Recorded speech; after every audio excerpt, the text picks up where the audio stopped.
जिससे डरता है पाकिस्तान।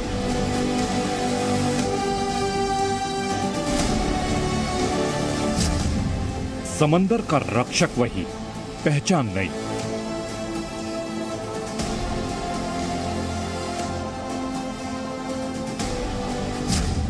भारतीय नौसेना की नई ताकत।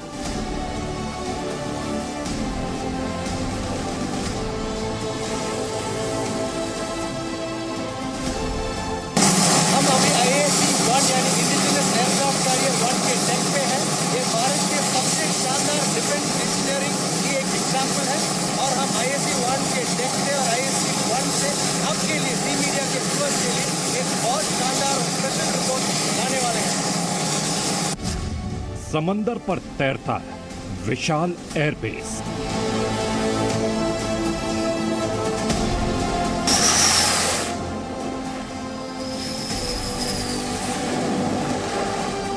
यह है IAC के स्की जंप। इसी स्पॉट से फाइटर एयरक्राफ्ट टेक ऑफ करते हैं। समंदर के नए सूरमा की ताकत देखिए।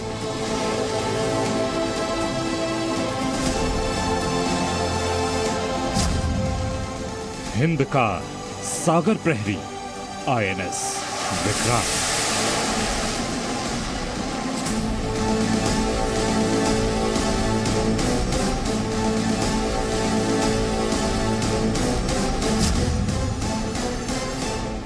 भारतीय नौसेना ने कुछ महीने पहले देश के सामने स्वदेशी एयरक्राफ्ट कैरियर INS विक्रांत की झलक पेश की थी।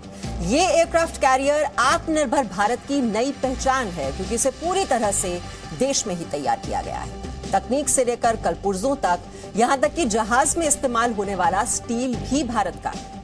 आपने अब तक किसी भी एयरक्राफ्ट कैरियर या युद्धपोत को दूर से देखा होगा या फिर टीवी सेट पर देखा होगा। आज आपको लेकर चलते हैं INS विक्रांत के अंदर। आपको दिखाते हैं कि आखिर एयरक्राफ्ट कैरियर INS विक्रांत कैसे काम करता है और अंदर से कैसा दिखता है। रिपोर्ट देखिए।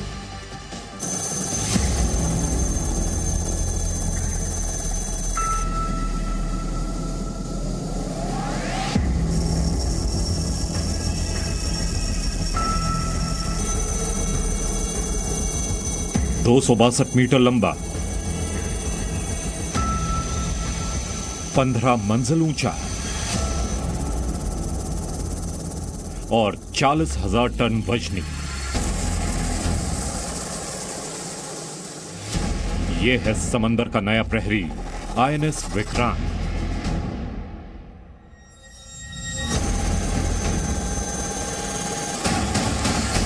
भारत का पहला पूर्व स्वदेशी aircraft carrier INS Vikrant Indian navy की वो ताकत है जिसके नौसेना में शामिल होने के बाद समंदर में कोई भी दुश्मन भारत पर आंख उठाने की जरूरत नहीं कर सकेगा।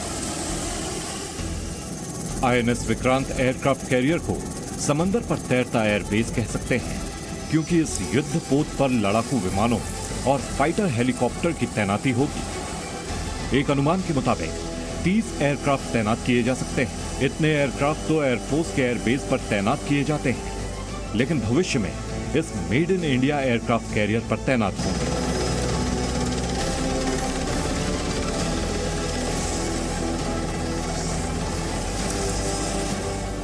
INS विक्रांत पर MiG-29 और तेजस लड़ाकू विमानों की तैनाती की जा सकती है। इसके अलावा सी किंग, चेतक, कामोव हेलीकॉप्टर तैनात किए जा सकते हैं। रोमियो जैसे लड़ाकू हेलीकॉप्टर भी इस पर तैनात किए जा सकते हैं। यह है IAC के स्की जंप। इसी स्पॉट से फाइटर एयरक्राफ्ट टेक ऑफ करते हैं। ये हम देख सकते हैं कि इधर लगभग 150 से लेकर 200 मीटर्स की रनवे है। बहुत सी छोटी रनवे है, क्योंकि conventional airport runway 2 to 3 kilometre length होते हैं और ढेर सारा डिस्टेंस है एयरक्राफ्ट को स्पीड पिकअप करने के लिए। पर 200 मीटर्स में हमारे फाइटर एयरक्राफ्ट जो नेवी के MiG-29 के हैं, वो स्पीड पिकअप करते हैं और within a matter of seconds in 200 metres distance को कवर करके लगभग 20 टन की भारी एयरक्राफ्ट इस रैम से टेक ऑफ करेंगे और एयरबोर्न होकर अपने मिशन कंप्लीट करेंगे। एयरक्राफ्ट कैरियर पर सबसे बड़ी चुनौती होती है एयरक्राफ्ट की टेक ऑफ और लैंडिंग। जरा सी चूक से बड़ी गलती हो सकती है। आमतौर पर एक एयरपोर्ट का रनवे 2 से 3 किलोमीटर लंबा होता है, लेकिन समंदर पर तैरते इस एयरबेस का रनवे सिर्फ 200 मीटर लंबा है। एक 2 से 2.5 किलोमीटर के रनवे को कंप्रेस करके 200-300 मीटर के रनवे में लेके आने के लिए एंड उसी पे 20-30 जहाज एक साथ ऑपरेट करने के लिए, उसी पे लैंडिंग भी होगा और उसी पे टेक ऑफ भी होगा, तो बहुत बड़ा चैलेंज है। जी न्यूज आपको आईएनएस विक्रांत के उन हिस्सों में ले जा रहा है जिसे आपने कभी टेलीविजन स्क्रीन पर नहीं देखा होगा। एक साथ कई कंप्यूटर स्क्रीन पर लोग काम कर रहे हैं। ये नौसेना का कोई दफ्तर नहीं है, बल्कि आईएनएस विक्रांत का कंट्रोल सेंटर है। नेवी ऑफिसर्स यहां से पूरे एयरक्राफ्ट कैरियर को कंट्रोल करते हैं। इस कंट्रोल रूम से ही तय होता है कि आईएनएस विक्रांत के किस हिस्से का तापमान कितना रखा जाएगा। यहीं से तय होता है कि युद्धपोत पर कितनी बिजली का उत्पादन किया जाएगा। इसी रूम में बैठकर नेवी के ऑफिसर्स तय करते हैं कि एयरक्राफ्ट कैरियर में कहां कितनी पानी की सप्लाई की जानी है। ये है आईएसी का नर्व सेंटर, ये शिप का कंट्रोल सेंटर है। यहीं से ढेर सारे कंट्रोल्स को हम देख सकते हैं और मॉनिटर करके इसके हिसाब से डिसीजंस ले सकते हैं, चाहे वो एयर कंडीशनिंग हो, चाहे वो आरओ प्लांट हो जो फ्रेश वाटर दे सकती है। इसके अलावा पावर जनरेशन का भी इधर से कंट्रोल होता है, एयर कंडीशनिंग और रेफ्रिजरेशन, ढेर सारे जो शिप के फंक्शंस हैं इसका कंट्रोल इधर होता है और इसके कारण इसका नाम है शिप का नर्व सेंटर यानी कंट्रोल सेंटर।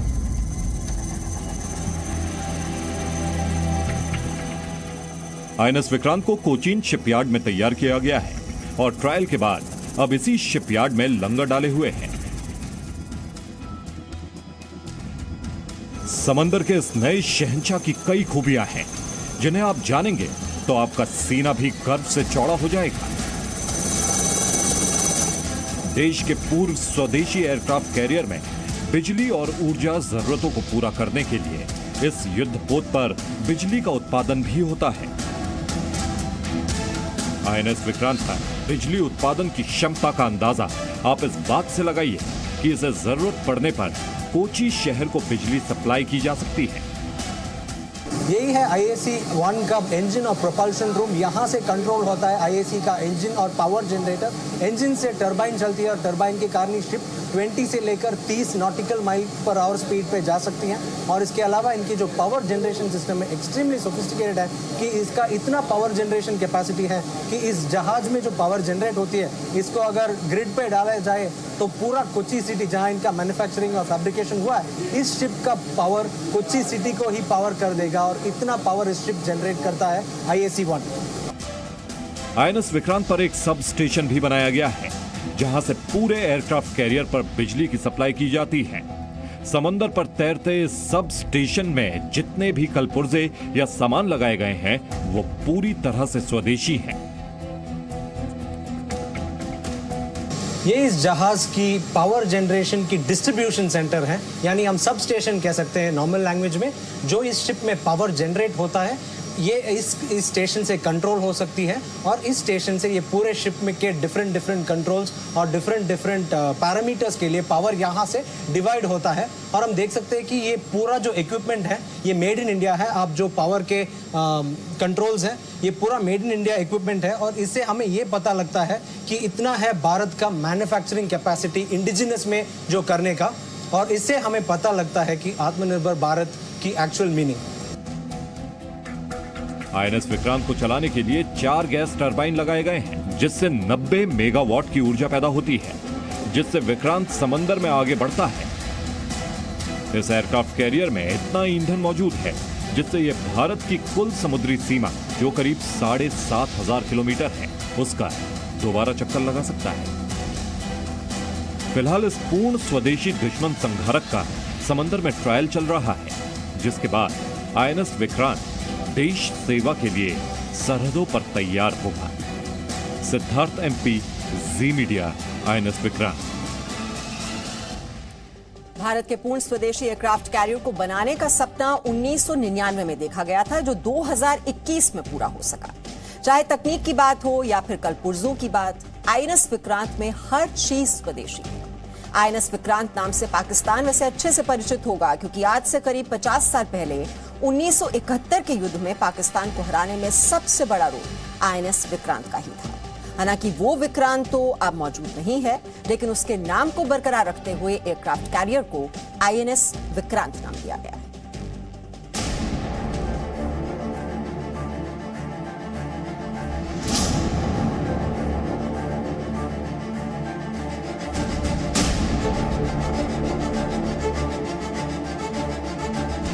देश के पहले स्वदेशी एयरक्राफ्ट कैरियर का नामकरण आईएनएस विक्रांत के नाम पर किया गया है। आईएनएस विक्रांत नाम का युद्धपोत पहले भी नौसेना के पास था, जिससे पाकिस्तान खौफ खाता था, क्योंकि 1971 की जंग में पाकिस्तान की हार में आईएनएस विक्रांत ने बड़ी भूमिका निभाई। भारतीय नौसेना के पास पहला एयरक्राफ्ट कैरियर 1961 में आया था। तब उसका नाम भी आईएनएस विक्रांत ही था। आईएनएस विक्रांत ने ही 1971 की जंग में पाकिस्तान की हार में बड़ी भूमिका निभाई थी। आईएनएस विक्रांत ने कराची में पाकिस्तान के बंदरगाह को तबाह कर दिया था। अदम्य क्षमता का परिचय देने वाले आईएनएस विक्रांत को 1997 में नौसेना से रिटायर कर दिया गया। आईएनएस विक्रांत के गौरवशाली इतिहास के कारण ही आईएनएस का नाम विक्रांत रखा गया है। आईएनएस विक्रांत में जिस जगह से विमान लैंडिंग और टेक ऑफ करते हैं, उस जगह को फ्लाइट डेक कहते हैं। यहाँ की लंबाई 262 मीटर है और चौड़ाई 62 मीटर। अगर आप इसकी विशालता का अंदाजा लगाना चाहते हैं तो आप इसे ऐसे समझ सकते हैं कि इसका क्षेत्रफल 2 फुटबॉल स्टेडियम के बराबर है। आईएनएस विक्रांत किसी सामान्य युद्धपोत से 8 गुना ज्यादा वजनी है। हम अभी आईएसी के फ्लाइट डेक पे हैं। इधर है ये पूरा शिप का रनवे। इधर हम देख सकते हैं कि एयरक्राफ्ट का लैंडिंग और टेक ऑफ इधर से होता है, और इसका सरफेस एरिया हम देखेंगे तो पूरा इस फ्लाइट डेक का लगभग 2 फुटबॉल फील्ड्स के साइज है। और इसके अलावा जो है ये बहुत खतरनाक प्लेस है। जब ये शिप फुली ऑपरेशनल होगी, ये बहुत डेंजरस प्लेस है वर्क करने के लिए। पर नेवी की हाई लेवल्स ऑफ प्रोफेशनलिज्म और ट्रेनिंग स्टैंडर्ड्स ऐसे हैं कि नेवी के क्रू और ऑफिसर्स जो हैं वो इतने खतरनाक एनवायरनमेंट्स में भी काम करके अपने मिशन को पूरी तरह सक्सेसफुली कंप्लीट कर पाएंगे। हम देख सकते हैं कि इधर इतना वास्ट एक्सपेंस है शिप का, और इधर लगभग विड्थ है 62 मीटर्स, और इसके अलावा इस फ्लाइट डेक का लेंथ है 262 मीटर्स, और इसका जो टोटल हाइट हम देख सकते हैं almost it's like a 15 story building. इसका डिज़ाइन भारत में किया गया है और बनाया भी भारत में जा रहा है। तो ये हमारे पास 2 कैरियर पहले थे, विक्रांत और विराट, जो हमने वेस्टर्न कंट्री से लिए थे, और अभी जो एक कैरियर है विक्रमादित्य जो हमने रशिया से लिया है। ये पहला कैरियर है जो हम पूरी तरह से भारत में बना रहे हैं। जिस तरह एयरबेस पर एयरक्राफ्ट की पार्किंग के लिए हैंगर बनाए जाते हैं, ठीक उसी तरह आईएनएस विक्रांत पर भी एक भव्य हैंगर बनाया गया है, जहां पर हेलीकॉप्टर और दूसरे लड़ाकू विमानों की पार्किंग के साथ साथ उनका मेंटेनेंस भी किया जाएगा। इस हैंगर तक एयरक्राफ्ट को पहुंचाने के लिए आईएनएस विक्रांत पर एक बहुत बड़ी हाइड्रोलिक लिफ्ट भी बनाई गई है। जब आपके पास आईएसी जैसे एक फ्लोटिंग एयरपोर्ट है, तो बिल्कुल आपको एयरक्राफ्ट को प्रोटेक्ट करने का भी रोल है। तो ऑपरेशंस के बाद, फ्लाइट ऑपरेशंस के बाद डेक से एयरक्राफ्ट एक लिफ्ट के वजह से नीचे इस हैंगर पे आ जाएंगे, और इस हैंगर पे deck based fighter aircraft MiG-29 के और इनके डेक बेस्ड जो हेलीकॉप्टर्स हैं उनको इधर पार्क करके सर्विस और मेंटेनेंस कर सकते हैं। क्योंकि जब हार्श कंडीशंस में, सी कंडीशंस में ऑपरेट होते हैं, इनका मेंटेनेंस बहुत इंपॉर्टेंट है। तो इधर इनका स्पेयर्स, चाहे जो भी इंपॉर्टेंट पार्ट्स हो, इसका सर्विसेबिलिटी और इसका अवेलेबिलिटी इंश्योर करने के लिए ये हैंगर रेडी कर रखा है, और इस हैंगर में ही पूरा एयरक्राफ्ट का सर्विस और मेंटेनेंस होगा। आईएनएस विक्रांत पर MiG-29 और तेजस फाइटर जेट के अलावा रोमियो और चेतक जैसे लड़ाकू हेलीकॉप्टर भी तैनात रहेंगे। इन जहाजों को जहां कंट्रोल किया जाता है, वो जगह फ्लाइट कंट्रोल डेक यानी फ्लाइको होती है। इसे आप जहाज का दिल भी कह सकते हैं। जैसे हर एक एयरपोर्ट में फ्लाइट्स के आने और जाने को कंट्रोल करने के लिए एक एयर ट्रैफिक कंट्रोल टावर होता है, जैसे ही आईएसी एक मोबाइल एयरपोर्ट है, और इस मोबाइल एयरपोर्ट का एयर ट्रैफिक कंट्रोल है फ्लाइको यानी फ्लाइट कंट्रोल। इधर से पूरे एयरक्राफ्ट और हेलीकॉप्टर के अराइवल और डिपार्चर यानी टेक ऑफ और लैंडिंग्स का प्लानिंग किया जाता है, और इसका एग्जीक्यूशन भी इधर से कंट्रोल किया जाता है। इसके अलावा प्लेन्स के आर्मिंग और डी आर्मिंग, इनके जो ऑपरेशंस प्लानिंग होता है पूरा इधर होता है। और इसके अलावा आईएसी का सिर्फ 30 एयरक्राफ्ट का कंट्रोल नहीं इधर, इसके अलावा जो है दूसरे शिप्स जो है कैरियर बैटल ग्रुप में, उनके हेलीकॉप्टर्स और उनके पूरे फ्लाइंग ऑपरेशंस को भी इधर से शेड्यूल किया जाता है और कंट्रोल किया जाता है। इसका नाम है फ्लाइको यानी फ्लाइट कंट्रोल इस जहाज के। इधर कुछ देर के बाद इधर एक मॉनिटर जैसे सिस्टम आ जाएगी, जिधर एक एक एयरक्राफ्ट का मिनिएचर इनको दिखेगा, और इसके हिसाब से वो डिसीजंस ले पाएंगे इसके कंट्रोल्स के बारे में। आईएनएस विक्रांत एक एयरक्राफ्ट कैरियर है और किसी भी एयरक्राफ्ट कैरियर की पहली प्राथमिकता इसे ताकतवर और आधुनिक रूप से मजबूत बनाने की रहती है। लेकिन इस एयरक्राफ्ट कैरियर में नौसैनिकों की सुविधा का भी ख्याल रखा गया है। 15 मंजिला इस एयरक्राफ्ट कैरियर पर जिम, कैफेटेरिया तो है ही, साथ ही मनोरंजन के साधन भी मौजूद है। ये एयरक्राफ्ट कैरियर एक दिन में समंदर में 500 किलोमीटर की दूरी तय कर सकता है और एक साथ कई मिशन को अंजाम दे सकता है। यानी इस एयरक्राफ्ट कैरियर से 2 या उससे ज्यादा ऑपरेशन एक साथ चलाए जा सकते हैं। इस हवाई पट्टी से हम एयरक्राफ्ट भी लॉन्च कर सकते हैं और हेलीकॉप्टर भी लॉन्च कर सकते हैं। जैसे नाम जाता है एयरक्राफ्ट कैरियर, तो इसकी सच्ची क्षमता, जो मारक क्षमता है इसकी, वो एयरक्राफ्ट से आती है। सो इसका जो कॉम्बैट पोटेंशियल होगा वो एयरक्राफ्ट एंड हेलीकॉप्टर्स उसको देते हैं। जब ये ऑपरेट करेगा एक CBG की तरह, तब ये तुरंत फ्लेक्सिबिलिटी दे सकता है 500 किलोमीटर से ज़्यादा दूरी एक दिन में कवर करने की, और जहाँ पे चाहिए हम उसको डिप्लॉय कर सकते हैं। 1999 में पहली बार स्वदेशी एयरक्राफ्ट कैरियर पर भारतीय नौसेना ने काम शुरू किया और 10 साल बाद 2009 में इसकी नींव पड़ी, यानी इसकी कील डाली गई। पहली बार भारतीय नौसेना और कोचीन शिपयार्ड ने मिलकर इतना बड़ा और मुश्किल तकनीक वाला जहाज बनाया है। इस एयरक्राफ्ट कैरियर में लगने वाली स्टील भी भारत में ही बनाई गई है। इसे बनाने में 21,000 टन स्टील का इस्तेमाल हुआ है। इतनी स्टील से 3 एफिल टावर तैयार किए जा सकते हैं। INS विक्रांत को बनाने में करीब 23,000 करोड़ रुपए की लागत आई है। 1999 में देखा गया स्वदेशी एयरक्राफ्ट का सपना 2021 में पूरा हो गया। भारत के पास अभी सिर्फ एक एयरक्राफ्ट कैरियर है। रूस से खरीदा गया INS विक्रमादित्य, जो अरब सागर की ओर तैनात किया जाता है। लेकिन कुछ सालों से हिंद महासागर में चीन की बढ़ती चुनौतियों को देखते हुए दक्षिणी कमान में भी एक एयरक्राफ्ट कैरियर की जरूरत महसूस की जा रही है। उम्मीद है कि 40,000 टन वजनी दुश्मनों का संहारक हिंद महासागर से बंगाल की खाड़ी तक भारत की सरहदों की सुरक्षा कमान को संभालेगा। Siddharth MP, Zee media, INS Vikrant. Presenting B News app, available on Google Play and App Store. Download it now.